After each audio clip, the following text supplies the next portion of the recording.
be nothing more vital to the American people that's at stake in the Supreme Court than the ability to protect families who have members with pre-existing conditions.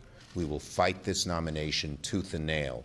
They will have, if Trump gets this nominee, a Supreme Court ready to rule against families with pre-existing conditions. That's really what's at stake here. You're going to take a clock, turn it back to the days when the health insurance companies can beat the stuffing out of somebody who has asthma or diabetes or a pre-existing condition.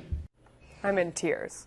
Democrats continuing their protest of President Trump's Supreme Court nominee, claiming Judge Kavanaugh could put millions of Americans' health care in jeopardy. Here now to discuss it is Republican Senator from Alabama, Richard Shelby.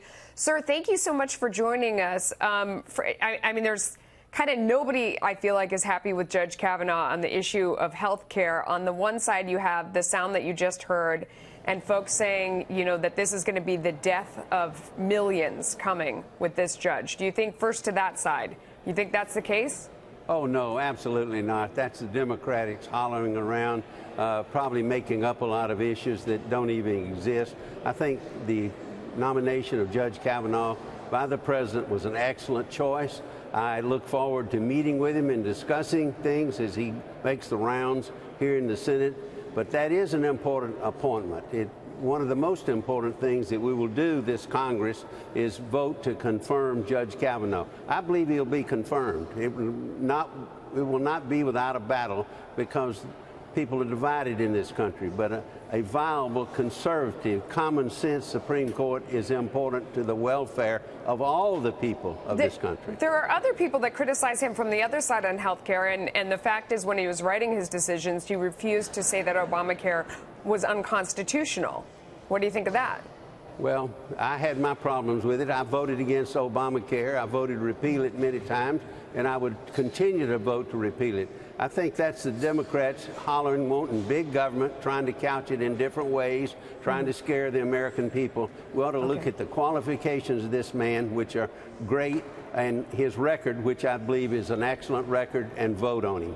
One of the very big stories of the day, Senator, we are talking about the president heading off to Russia. You just returned from a trip to Russia as part of a delegation that was hoping to break the ice ahead of the president's upcoming meeting with Vladimir Putin.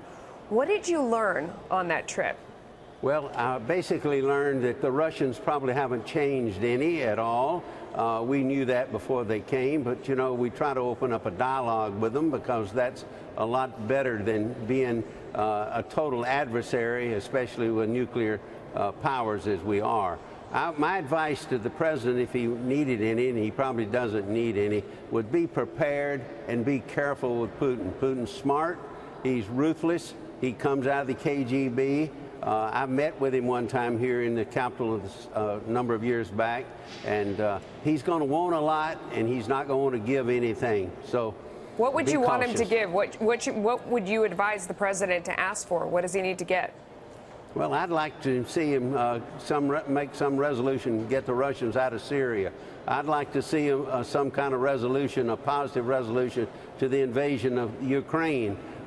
We can go on and on. We have a lot of grievances with the Russians. And I said when we came out of Moscow, the Russians need to earn our trust. That's going to be a big ticket item. It might not ever happen. But my meeting in Helsinki Monday, I wish the president well. I hope that we have a positive meeting. I hope it's substance rather than just optics. Yeah. Do you think he should ask about meddling in the election? Oh, absolutely. That's what we talked about, among other things. I appreciate you bringing that up. In America. Of course, they're in denial there. Putin will deny it. But obviously, we believe it went on. They tried to meddle, probably did to some extent. We don't like that. They should stay out of our domestic politics and domestic policies. You voted today in favor of a motion to challenge President Trump over his trade policy. Your state is going to be specifically hard hit. In fact, the Chamber of Commerce says that $3.6 billion in exports from Alabama alone could be threatened by the tariffs. What's your message to him on that? Well, my message to the president would be that tariffs generally don't work. You know, we impose a tariff. Chinese impose a tariff. The Germans impose a tariff. Tit for tat. I would go back and look at all of our trade agreements. They ought to have a sunset provision in them and see where they're working and where they're not, because we're being eaten alive by the Chinese in trade and in some areas by some of our friends in Europe. Yeah. What did you think of his chatter in NATO today? You know, he was castigating a lot of who are our allies, basically saying that Germany in particular is getting a lot of money to Russia by virtue of that pipeline deal, and that doesn't really match up against, you know, the rest of NATO calling for tough talk against Russia. What did you think of that?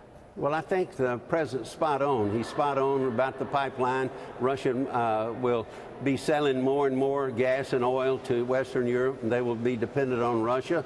And secondly, the other thing that he raised and should have is that the Western Europe, NATO allies, don't pay their fair share of defense, and a lot of those countries are a lot richer than we are, such as Germany.